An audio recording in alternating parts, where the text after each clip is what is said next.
오늘 타이틀은 은혜 계약 이렇게 적었어요. 은혜 계약 1 이렇게 적은 걸 보니까 아하, 다음 주까지 하겠구나. 그래서 오늘과 다음 주에 걸쳐서 은혜 계약에 대해서 우리가 함께 말씀을 나누도록 하겠습니다. 잠깐 지난 시간 요약을 한번 우리가 하도록 합니다. 대요리 문답 23번째 문항은 이렇게 물어봤죠. 타락으로 인하여 인류는 어떤 상태에 처하게 되었는가 였어요. 자, 그 답이 뭐죠?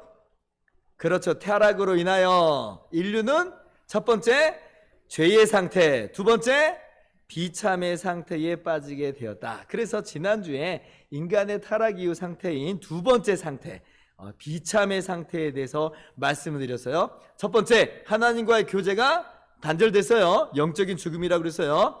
그래서 본질상 진노의 자녀가 됐죠. 하나님의 자녀 아니에요. 진노의 대상이 된 거예요. 세 번째, 인간이 그래서 자유롭게 된 것처럼 보였지만 아니죠. 도리어 죄의 노예요, 사탄의 노예가 되어버렸어요. 그 결과 마지막 네 번째 어떤 비참한 상태예요? 이 세상과 오는 세상에 영원한 저주, 영원한 사망에 처하게 되었다. 이것이 아담과 하와가 선악과 명령을 깨뜨린 결과로 이루어지게 된 모습입니다.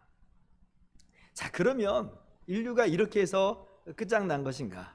끝나버린 것인가? 할 때 그래야 되는데 아니죠. 어떤 일이 있게 돼요?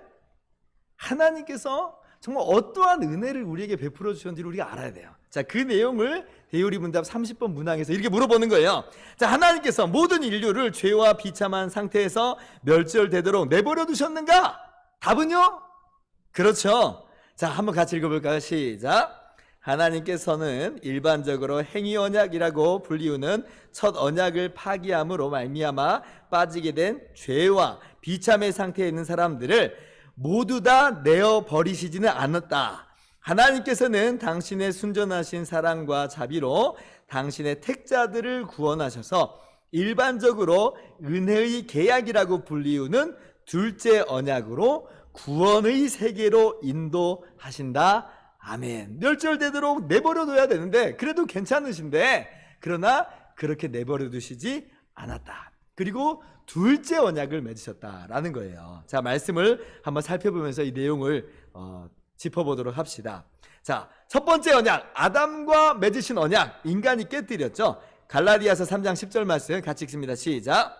무릇 율법 행위에 속한 자들은 저주 아래에 있나니 기록된 바 누구든지 율법책에 기록된 대로 모든 일을 항상 행하지 아니하는 자는 저주 아래에 있는 자라 하였습니다.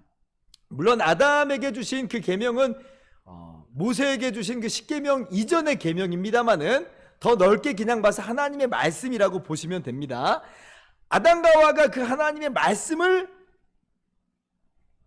한마디로 말하면 그 율법을 깨뜨렸죠. 먹지 말라고 하는 명령을 거역했어요. 그 결과는 저주 아래에 있다. 저주 아래에 있다. 그래서 다 전멸당해야 되는데 하나님께서 전멸시키지 않으셨어요. 데살로니가전서 5장 9절 말씀 또 같이 읽습니다. 시작. 하나님이 우리를 세우심은 노하심에 이르게 하심이 아니요 오직 우리 주 예수 그리스도로 말미암아 구원을 받게 하심이라. 도리어 우리를 구원하신다 말씀하세요. 그런데 잘 보세요. 우리를 구원하시는데 그냥 우리를 구원하시는 게 아니라 어떻게 구원하세요? 예수 그리스도 안에서 우리를 구원하신다. 예수 그리스도 안에서 우리를 구원하신다 이렇게 말씀하세요. 이것이 둘째 언약이에요. 예수 그리스도 안에서 우리를 구원하신다. 우리가 너무 잘 알고 있는 그런 내용인데 그것을 우리가 신학적인 어떤 표현을 써서 이야기하는 거예요. 이걸 둘째 언약이라고 한다. 디도서 3장 4절부터 7절 말씀 그래서 한번 읽습니다. 시작. 자비와 사람 사랑하심이 나타날 때에 우리를 구원하시되 우리가 행한 바 의로운 행위로 말미암지 아니하고 오직 그의 긍휼하심을 따라 중생의 씻음과 성령의 새롭게 하심으로 하셨나니 우리 구주 예수 그리스도로 말미암아 우리에게 그 성령을 풍성히 부어주사 우리로 그의 은혜를 힘입어 의롭다 하심을 얻어 영생의 소망을 따라 상속자가 되게 하려 하심이라. 아멘. 이 은혜 언약을 우리 가운데 맺으셨어요. 이 은혜 언약에 참여하게 되는데, 그래서 우리가 참여하게 되는데, 우리에게 요구되는 것은 있다 없다? 없다예요. 아무것도 없다예요. 예수님께서 다 하셨다. 그러므로 우리는 거저 그 은혜를 누리는 것이다라고 하는 거예요. 하나님께서 택하신 자에게 이 은혜를 거저 부어주세요. 성령으로 하여금 예수님을 믿게 하시고 그로 말미암아 그리스도 안에서 이 놀라운 구원의 은혜를 거저 참여하게 하신다. 그래서 은혜 언약이에요. 은혜 언약이란 말은 자격 없는 자에게 거저 주시는 선물, 이게 은혜잖아요. 하나님께서 우리를 구원하실 때에 그렇다는 거예요. 우리의 행위나 조건이나 어떤 자격을 보고 이렇게 주시는 게 아니라 아무 자격도 없고 아무 행위도 없는데 거저 하나님께서 이 선물을 주신 거예요.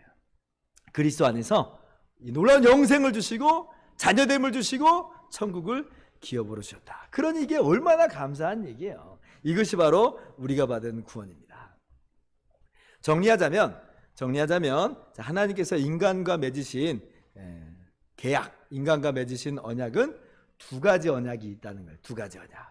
첫 번째는 아담과 맺으신 언약이 있고 두 번째는 은혜 언약이 있는 거예요.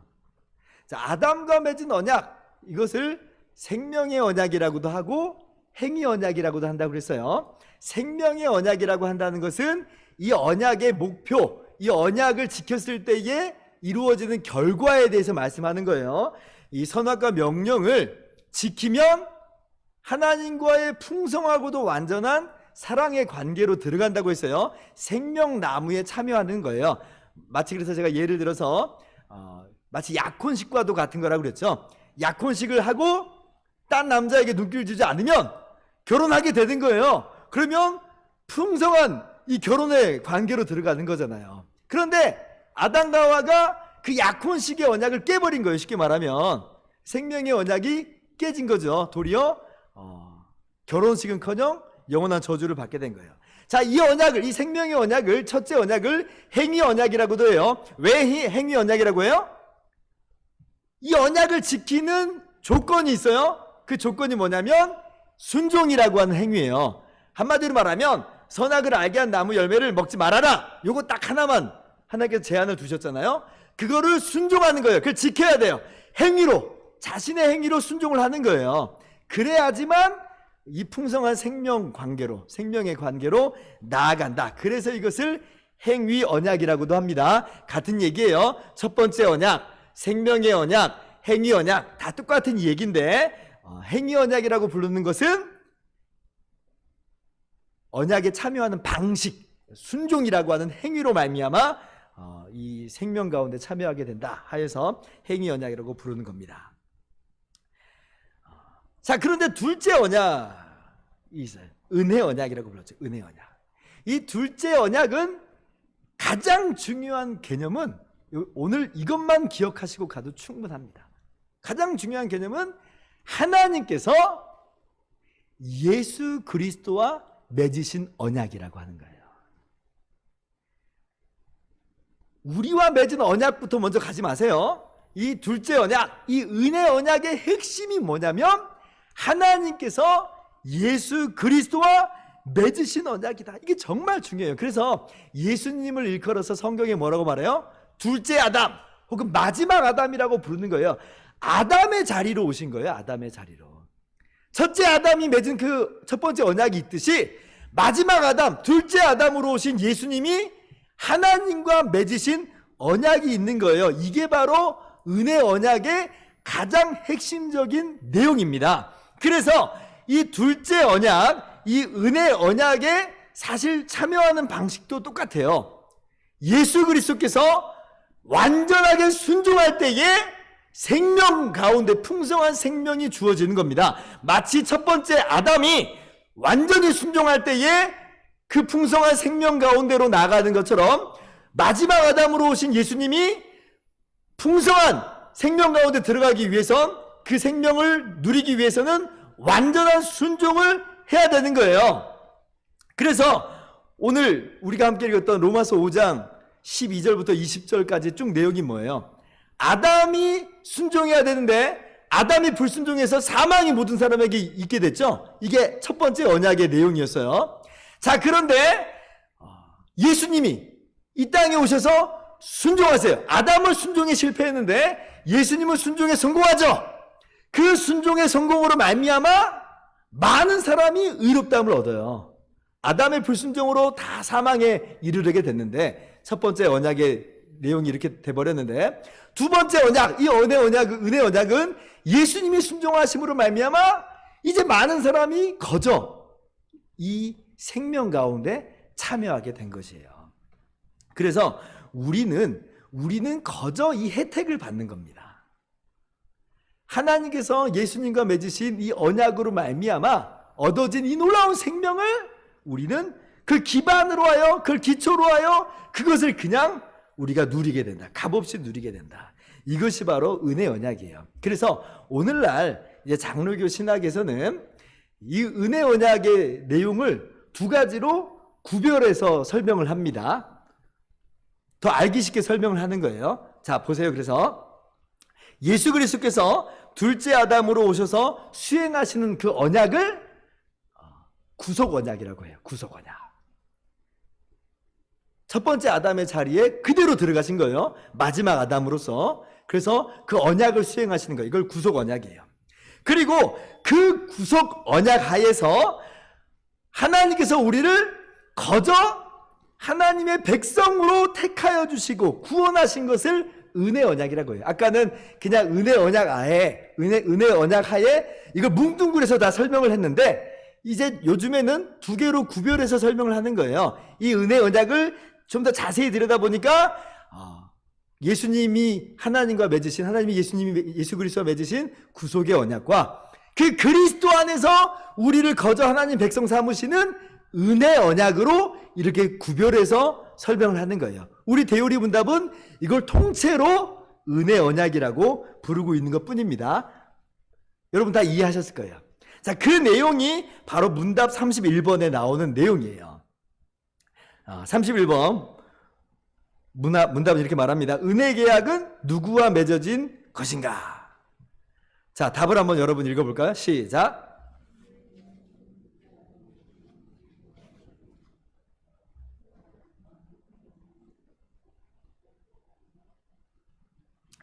아까 제 설명 들으니까 이게 무슨 내용인지 확 이해가 되시죠? 여기서 핵심은 뭐라고 그랬어요? 제가 밑줄도 쳐놨어요. 둘째 아담이 되시는 그리스도와 맺어진 것이다. 이게 본질이고 핵심이에요. 여기는 밑줄만 칠 게 아니라 별표도 5개를 그어놔야 돼요. 별표 5개가 있어야 돼요. 이게 너무 중요해요. 너무 중요해요. 여러분, 은혜 언약을 우리가 우리 안에서 이제 이해할 때에 하나님께서 우리와 맺은 언약이다. 여기부터 출발하면 안 돼요. 이거는요. 그러면 이 은혜 언약의 성격을 잘 이해를 못하게 된 거예요. 어디서부터 시작해야 되냐면 반드시 하나님이 마지막 아담으로 오신 예수 그리스도와 맺은 언약이다부터 시작해야 돼요. 그리고 나서 그 안에서 그리스도 안에서 우리를 거저 하나님의 백성으로 삼아 주셨다 라고 이렇게 가야지, 이 순서를 뒤집어 버린다든지 내지는 그리스도와 맺은, 하나님이 그리스도와 맺은 언약의 이 내용을 까먹어 버리면 이 은혜 언약의 성격을 다 놓치게 돼요. 왜 그러냐면, 왜 이게 정말 중요하냐면, 자, 하나님이 우리와 맺은 언약이다, 이것만 딱 생각해 보세요. 그러면 우리의 모습을 들여다보게 돼 있어요. 그럼 우리의 모습이 과연 하나님 보시기에 떳떳하고 당당하고 흠이 없고 부족함이 없어요? 안 그러거든요. 안 그러거든요. 아담보다도 더 타락하고 부패한 모습임을 우리는 보게 됩니다. 자, 그러면 하나님이 우리와 맺은 언약이다, 그것만 있다면 이 못난, 이 죄로 얼룩진 나의 모습을 하나님께서 받아주실까? 받아주겠어요, 여러분? 용납하시겠어요? 아니잖아요. 그러니까 자꾸 거기에서 우리의 믿음이, 우리의 구원이 흔들리게 돼요. 왜냐하면 나 같은 것 하나님께서 용납하실 수 없어. 내가 하나님의 언약을 깨뜨린 자인데, 어제도 깨뜨리고 오늘도 죄짐으로 말미암아 이 언약을 깨뜨린 자인데 하나님이 어떻게 나를 받아주실 수 있어? 나는 구원받지 못할 것 같아. 이렇게 나오는 거예요. 그래서 이 은혜 언약의 본질이 하나님께서 그리스도와 맺은 언약이다라고 하는 것이 본질이라는 거예요. 우리가 하나님의 백성이 된 것의 기초는 어디 위에서냐면 예수 그리스도 위에서예요. 예수님께서 둘째 아담으로 오셔서 완전한 순종으로 언약을 다 이루신 거예요. 언약을 다 이루신 거예요. 우리는 그 안에서 그냥 그 언약의 혜택을 누리는 거예요. 그러니 우리의 모습의 유무에 우리 구원이 달려있지 않다는 거예요. 이 말씀 드리려고 하는 거예요. 우리의 삶의 어떤 모양에 우리의 구원이 달려있지 않다는 거예요. 우리가 구원받은 것은, 하나님 백성이 된 것은, 영원한 저 하나님 나라를 들어가게 된 것은 다른 이유가 아니라 둘째 아담으로 오신 예수님이 이 언약을 완전히 순종함으로 성취하셨다 예요. 그리고 그 안에서 우리는 거저 혜택을 받는 것이다. 마치 아담의 범죄로 말미암아 모든 인류가 거저 멸망하게 돼버린 것처럼 예수님의 순종으로 말미암아 얻은 이 생명을 거저 이제 우리는 다 누리는 거예요. 주님께 붙어있는 자는. 여러분, 그래서 오늘 이 내용 진짜 중요해요. 은혜 언약의 핵심은 하나님께서 그리스도와 맺은 언약이구나. 그리고 그리스도께서는 완전한 순종으로 그 언약을 성취하셨구나. 그리고 믿는 자에게 거저 이 혜택을 주시는구나. 그러니 이것이 얼마나 내게 은혜고 감사한가. 우리 개신교인들이, 믿는 사람들이 구원에 대한 확신을 가지고 있습니다. 근데 어떻게 해서 구원의 확신을 갖게 된 거예요? 우리가 뭐 그렇게 대단한 사람들이에요? 우리가 그렇게 훌륭한 사람들이에요? 그렇지 않아요. 근데 그럼에도 불구하고 우리는 구원을 확신하는 이유는 다른 것에 있지 않습니다. 예수 그리스도께서 언약을 완전하게 성취하셨다.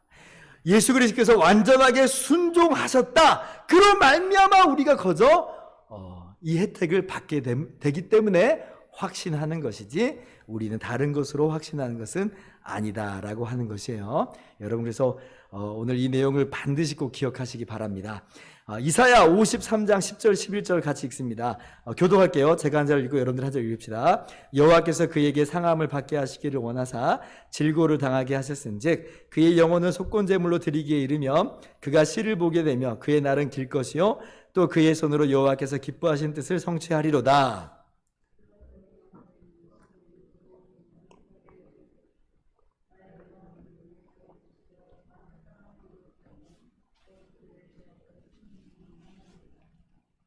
예수님께서 이 땅에 오시기 전에 700년 전에 선지자 이사야를 통해서 주신 말씀이에요. 자, 보세요. 하나님께서 그리스도로 하여금 죄와 저주를 대신 짊어지게 하셨다는 거잖아요. 대신 상함받고 고난받게 하셨다는 거예요.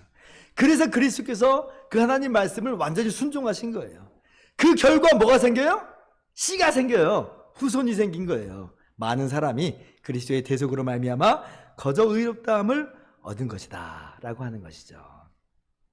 자, 오늘 중요한 것은 다 말씀드렸어요. 자, 그러면 32번 문항은 그러면 구체적으로 그 하나님의 은혜가 어떻게 나타난 것인가에 대한 설명을 여러 가지를 하고 있습니다. 이것은 이제 짧게 말씀을 드리도록 하겠습니다. 자, 둘째 언약에 나타난 하나님의 은혜는 어떤 것인가? 자, 같이 읽어볼까요? 시작.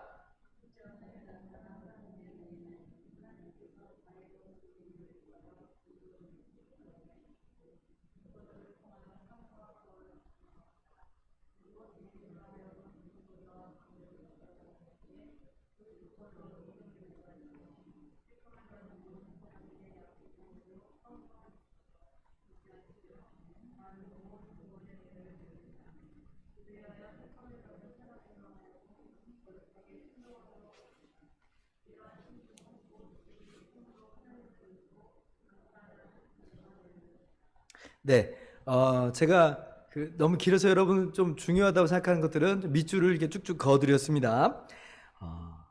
둘째 언약에 어떤 하나님의 은혜가 나타나 있는가?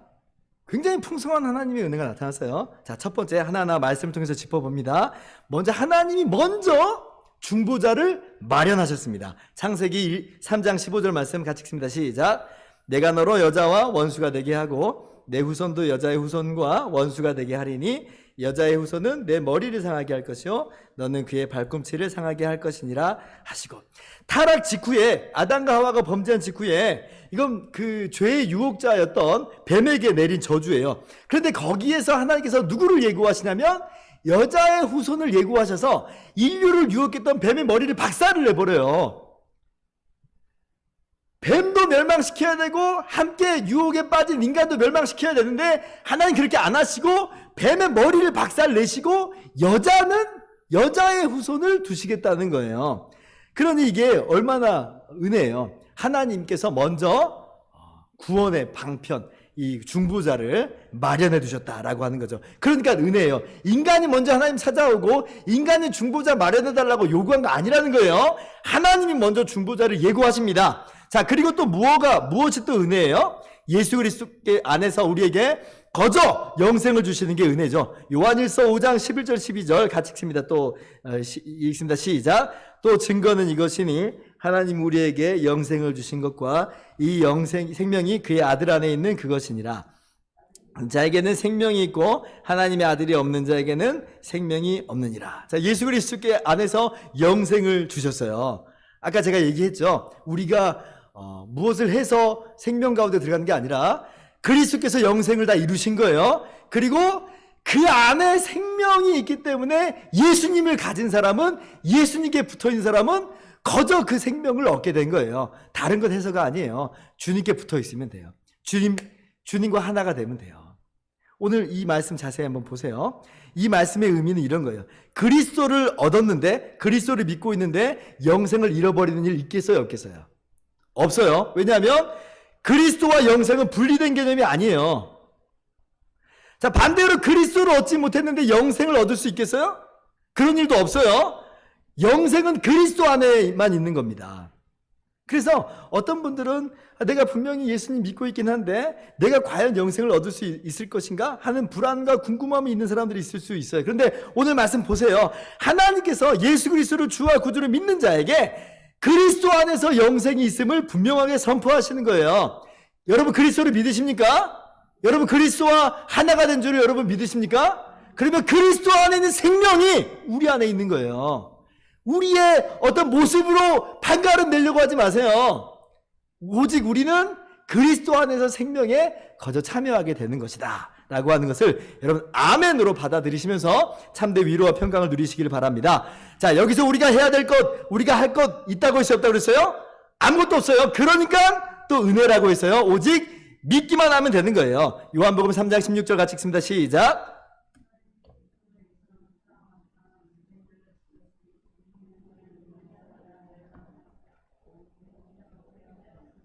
네, 아무것도 요구하시지 않죠? 그저 예수님을 믿으라는 거예요. 이 믿음이라는 건 어떤 행위를 말하는 게 아니에요. 너희가 할 건 없으니까 그냥 받아라는 거예요. 받아라. 예수 그리스도를 주와 구주로 영접하라 이 말입니다. 그냥 받으면 되는 거예요. 그래서 예수님 믿는 것은 어떤 원인을 말하는 게 아니에요. 수단이에요, 수단.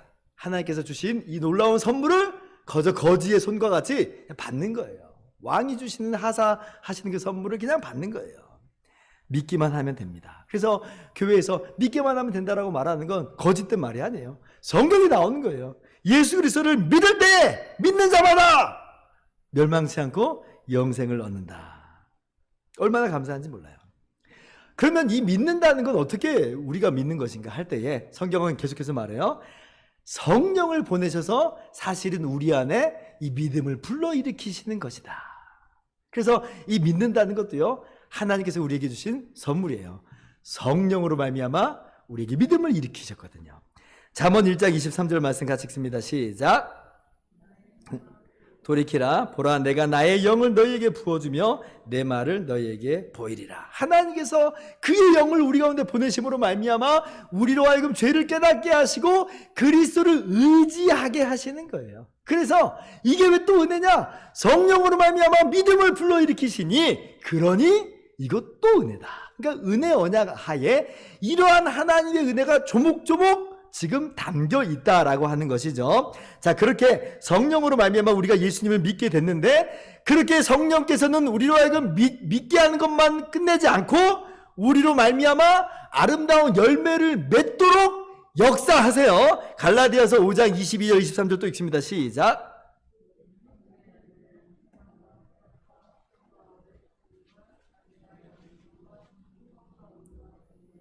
이 같은 것을 금지할 법이 없느니라. 은혜 언약의 내용 가운데 우리 믿음의 선배들은 그러므로 말미암아 우리가 아름다운 열매들, 신앙의 열매들을 맺게 된다라고까지 나갑니다. 아까 보세요. 우리가 거저 은혜를 받게 된다라고 하면 자칫 사람들이 방종하고 나태해질 수 있잖아요. 그건 성경적이지 않아요. 성경은 계속해서 말하는 것은 이 은혜 언약 가운데 참여하게 된 사람들 가운데 나타나는 마땅한 열매들과 결과가 있다는 거예요. 성령께서 우리 가운데 믿음을 일으키시고 우리로 하여금 성령의 열매를 맺게 하세요. 그런 힘을 주시고 능력을 주세요. 그래서 우리 은혜 언약 가운데 거저 참여하게 된 사람들, 이 놀라운 은혜를 누린 사람들은 이러한 열매를 맺게 되어 있습니다. 하나님 말씀 순종하게 되어 있는 거예요. 그래서 우리 기독교는 방종을 말하지 않아요. 방종할 수가 없어요. 우리 가운데 계시는 성령으로 말미암아 우리는 열매 맺고 주의 말씀 순종하는 삶을 살게 되고 또 살려고 우리가 정말 한 걸음 한 걸음 그렇게 나아가는 것이죠. 그래서 비슷한 의미에서 에스겔 36장 27절 말씀 같이 읽습니다. 시작.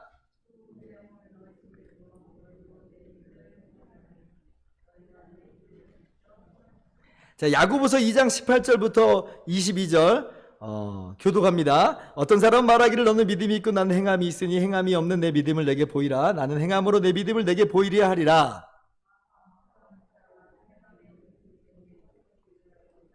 같이요. 내가 보거니와 믿음이 그의 행함과 함께 일하고 행함으로 믿음이 온전하게 되었느니라. 여러분 여기서 그 행함은 이렇게 해야지 열매 맺어야지 그래야지 은혜 언약에 참여한다 이런 말 아니에요. 하나님의 은혜로 우리가 거저 구원함을 얻잖아요. 우리 가운데 믿음을 일으키시는 것도 성령의 역사예요. 그 동일하신 성령께서 함께 하심으로 아름다운 열매 맺게 하고 말씀 순종하게 하고 이렇게 순종하는 그런 행함의 모습으로 나타나게 하신다는 거예요. 뒤집지 마세요. 이 행함은, 이 순종은 결과예요. 결과. 원인으로 보지 말기를 바랍니다. 자, 오늘 여기까지 하겠습니다. 오늘 은혜 언약에 대해서 함께 말씀을 나눴는데 핵심은 뭐냐면 하나님께서 그리스도와 맺으신 언약이라는 거예요. 그리고 우리는 그 그리스도와 맺은 그 언약 가운데 그리스도께서 성취하신 언약 그 혜택을 그저 누리는 거예요. 하나님께서 성령 보내주셔서 믿음 일으키심으로 그리스도와 하나가 되게 하셔서 그 은혜의 혜택을 누리게 하신다. 이게 은혜 언약의 내용이에요. 여러분, 그러니 오늘 이 말씀 마음 가운데 꼭 새기세요. 내가 어떠한 상태 가운데 있는가 여러분 꼭 기억하시기 바랍니다. 나는 은혜 언약 하에 있다. 나는 그리스도 안에 있다. 그러니 세상에 어떤 것이 나를 무너뜨릴 수 있고 어떠한 죄악의 사슬이 우리를 무너뜨릴 수 있겠는가? 그럴 수 없다. 그러므로 진정한 평강과 위로를 누리시기를 바라고, 그리고 그 은혜 안에서 아름다운 순종의 열매, 성령의 열매 맺어 나가시는 저와 여러분 모두 되기를 주님의 이름으로 축원합니다. 함께 기도하겠습니다.